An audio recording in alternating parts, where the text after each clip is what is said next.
Subscribe to our YouTube channel and press the bell icon to get the latest updates.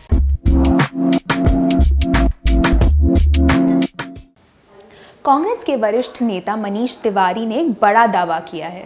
उन्होंने कहा है कि BJP सरकार लोकसभा में सीटों की संख्या को बढ़ाने के लिए एक प्रस्ताव लाने वाली है और ये भी कहा जा रहा है कि नई संसद में अधिक और ज़्यादा सांसदों के बैठने की जगह होगी और नेताओं की संख्या अगर बढ़ भी जाती है तो जगह की कमी नहीं होगी। अब इस समय लोकसभा में 543 मेंबर्स हैं, जिसमें से 530 राज्यों यानी कि स्टेट्स का प्रतिनिधित्व करते हैं और बाकी बचे हुए मेंबर्स यूनियन टेरिटरीज का प्रतिनिधित्व करते हैं।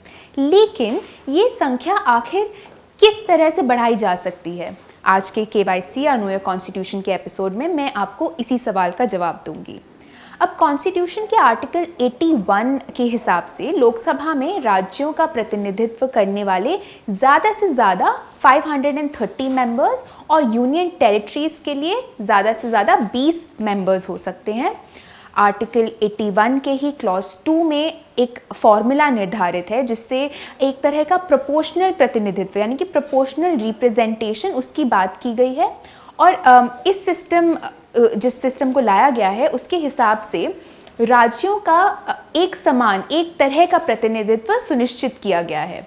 अब इस प्रोविज़न के हिसाब से इसमें ये कहा जाता है कि हर स्टेट को लोकसभा में सीटों की संख्या इस तरह से अलॉट की जाएगी जैसे कि सीट्स और उस राज्य की जनसंख्या यानी कि पॉपुलेशन के बीच रेशियो सभी राज्यों के लिए समान हो। अब जहाँ तक छोटे राज्यों की बात है, 60 लाख से कम आबादी वाले राज्यों का सवाल है, उनके लिए भी कहा गया है कि उन पर ये रेशियो या प्रोपोर्शन लागू नहीं होता है और उन्हें कम से कम एक सीट अलॉट की जाएगी भले ही उनकी जनसंख्या से सीट का जो रेशियो है उन्हें इसके लिए योग्य ना हो। अब आर्टिकल 81 के क्लॉज 3 की बात करते हैं। उसमें ये स्पष्ट किया जाता है कि जो एक्सप्रेशन जनसंख्या है वो जनसंख्या के आंकड़ों की बात करता है जो पिछली प्रकाशित जनगणना यानी कि सेंसस से निकले थे। अब आते हैं कॉन्स्टिट्यूशन के आर्टिकल 82 पर।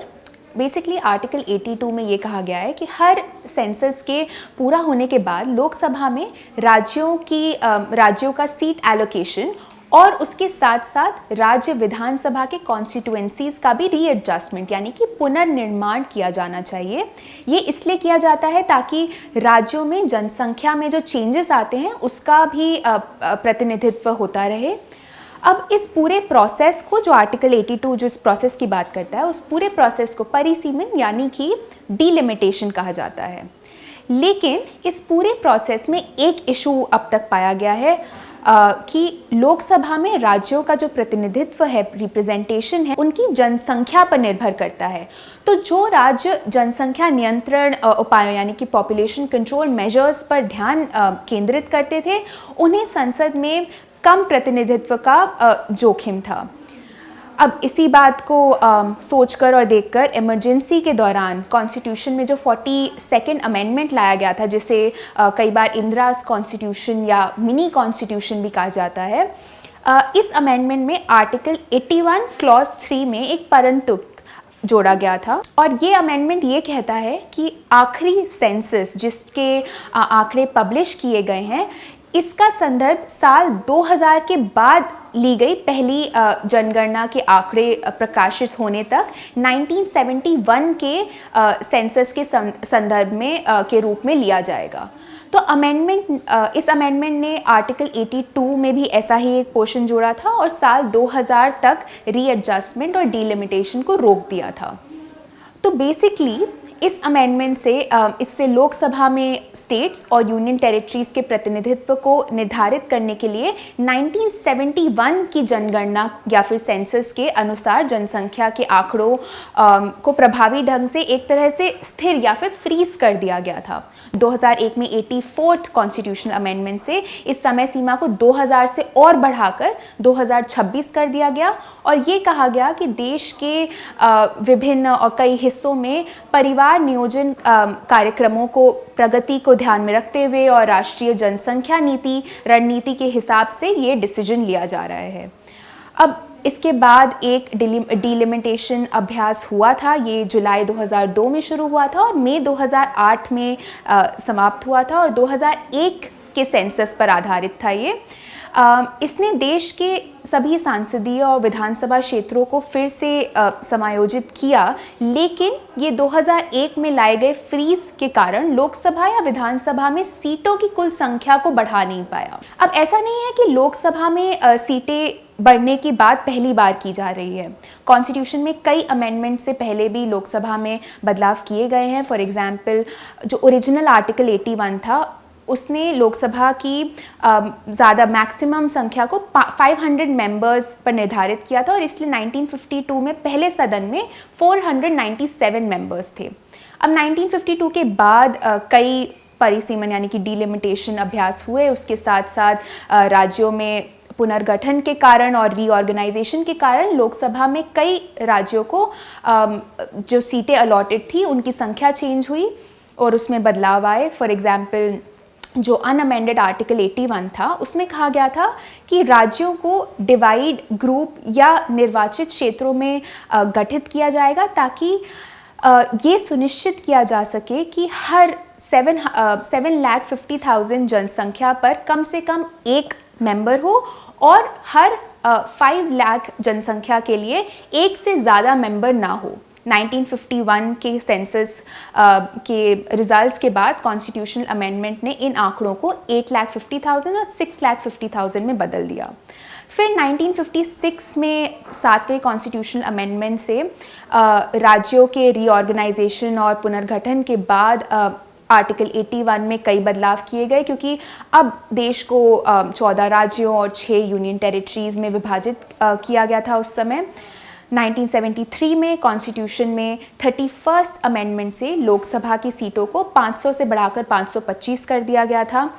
समय के साथ साथ नए राज्यों का भी गठन हुआ, उसके साथ अलग अलग राज्यों की सीटों के अलॉटमेंट में भी बदलाव आए।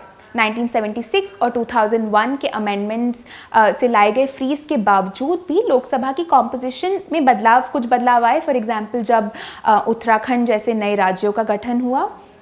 लेकिन अक्सर ये बताया जाता है कि 2031 तक जनसंख्या के आंकड़े जिन पर इस समय राज्यों की संसदीय सीटें अलॉट की गई हैं, ये आंकड़े 6 दशक पुराने होंगे।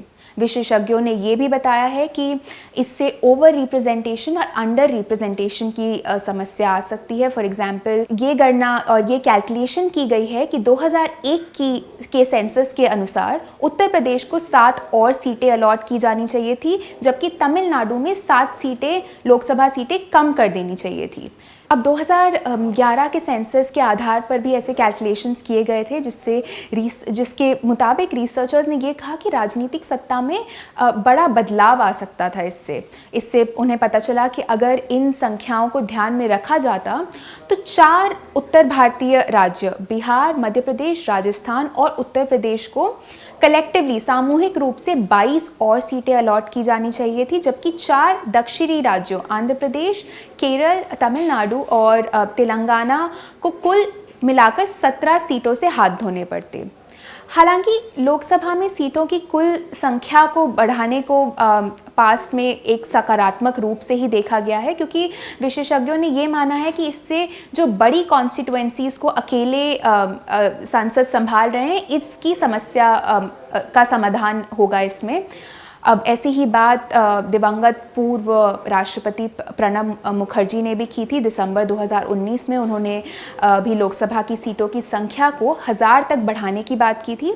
मुखर्जी ने 1971 की जनगणना सेंसस के बाद से जनसंख्या में जितनी बढ़ोतरी हुई है उसकी तरफ इशारा किया था और उन्होंने ये कहा था कि 2011 की सेंसस के अनुसार लोकसभा कॉन्स्टिट्यूएंसी में मतदाताओं की संख्या 16 लाख से ऊपर हो गई है और संसद में एक सांसद औसतन 16 से 18 लाख लोगों का प्रतिनिधित्व कर रहे हैं। यही बात को हाईलाइट करते हुए उन्होंने पूछा था कि ऐसे में हम कैसे उम्मीद कर सकते हैं कि प्रतिनिधि मतदाताओं के संपर्क में रहेंगे। द प्रिंट के लिए मैं अपूर्वा मंधानी। ऐसे और वीडियोस देखने के लिए हमारे YouTube चैनल को सब्सक्राइब करें और हमें ट्विटर, इंस्टाग्राम और फेसबुक पर फॉलो करें।